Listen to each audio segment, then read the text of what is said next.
South Africa 172.26, Zambia 175.42. For diesel, our pump price is 115.60 per liter.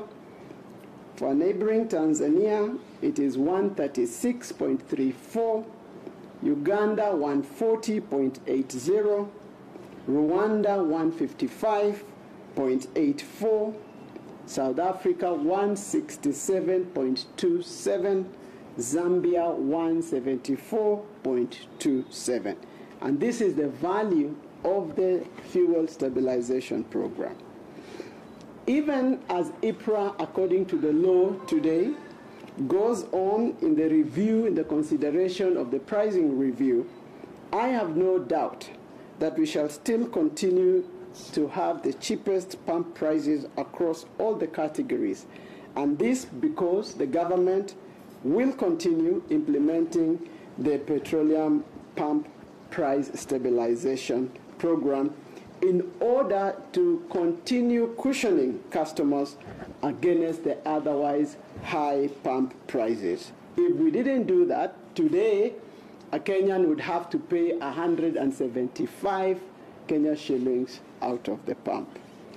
Some people have queried the essence of this program, and yet we have seen around the world that governments must intervene when there is an absolute shock, as there has been, in order to ensure both security and affordability. And this is why we are doing this as an administration.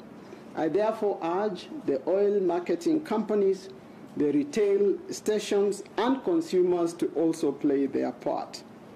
May I reiterate where the point I began with, that the country is sufficiently stocked with petroleum products, that our importation process and schedule has not been affected, and that in fact we have quantities that would last us up to the end of June without any issues. I therefore can confirm, even as we stand now before some of the ships dock, we have 18 days of super petrol reserves. We have more than 20 days of diesel reserves. We have 11 days of dual-purpose kerosene in reserve. So there is no cause for panic whatsoever. That is why it is really disappointing that some actors chose self over the country and prioritized, in some cases, transit supply over local, thereby tilting the normal local to transit ratio, which should be 60 local, 40 transit. As a result, there has been the anxiety that we have witnessed, which should not take us into the Easter weekend. I urge Kenyans as well, as I did last week, to desist from making extra-normal bulk purchases of petroleum at this time. Let us await for the system to recalibrate and to normalize, since that increased demand creates a false constraint on the infrastructure, and it leads to disruptions. There is more than sufficient supply to meet our normal demand, and there can never be enough supply to meet hoarding.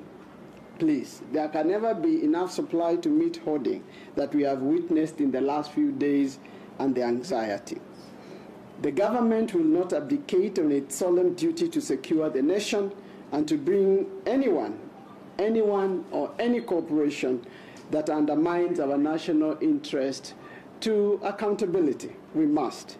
As a medium-term intervention, because we are looking beyond this situation, we have commenced a process of ensuring that the National Oil Corporation of Kenya, NOC, assumes its rightful responsibility of taking up the right quota for strategic. So I look forward to working along this path in the medium term.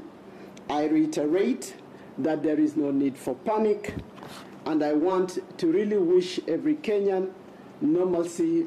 I believe that in the next 72 hours, we should have returned to the normal supply and demand cycle, And I want to take this opportunity as well to wish all of us good, blessed Easter holidays. And I want to believe that the red light on anyone's fuel tank will not be blinking soon. I thank you for your kind attention.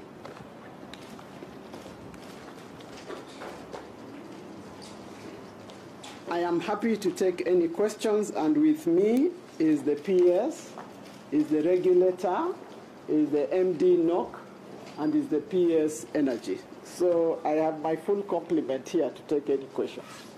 CS, may I start? Can somebody help me to moderate? Thank you very much. My name is Julian Samboko from NTV. Two very quick questions. First is, what is the prescribed timeline for settling subsidy arrears? And why I ask that question is because there is the pervasive view that there is misalignment between the time the government is paying OMCs and their inventory cycle, and therefore you're throwing them into cash flow problems. Could you please give us a sense of that? Secondly, you have spoken very optimistically about the subsidy, and yet I have the CS Treasury on record indicating that going forward this is likely to be unsustainable, indicating that they could be paying upwards of 15 billion shillings every month in subsidy.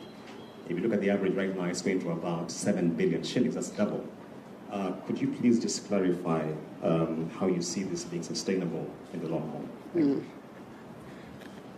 You will take the payment schedule. Does anyone else wish to ask a question? Yes. So we can take a couple? My name is Omondi Elvis Omondi from Truth FM. And I have a question on hoarding. You have accused the private firms of hoarding petroleum products, yet the very firm that is owned by the government, National Oil, has equally been experiencing shortage when it comes to the supply of petroleum products. Is it a case of you guys speaking from both sides of the mouth, or where is the problem actually? Okay. It's only one side. My name is Brenda from Kenyans. I have a few questions. So the first one is you paid 34.6. Brenda, I can't hear you. All right. Come closer. Is that better? Still not. It's not on. I'll shout. Okay. All right. So the first one is you've paid about 34.6 billion to the oil marketers. So how much do you owe them at the moment? And then number two, could you also give us an update in relation to the Ruby CEO situation? And then number three, are these players that you're talking about that are facing some form of punishments, who are they? Could you give us the names, please? And at the same time, when you're talking about this subsidy, will it be a partial subsidy or a full subsidy? Thank you. I think we should take those first, eh? And I'll allow the PS, who is the accounting officer, to answer to Julian in terms of the cycle of payments. Huh? But let me just answer Omondi in terms of me speaking from both sides of the mouth. Usually I'm not very good at that.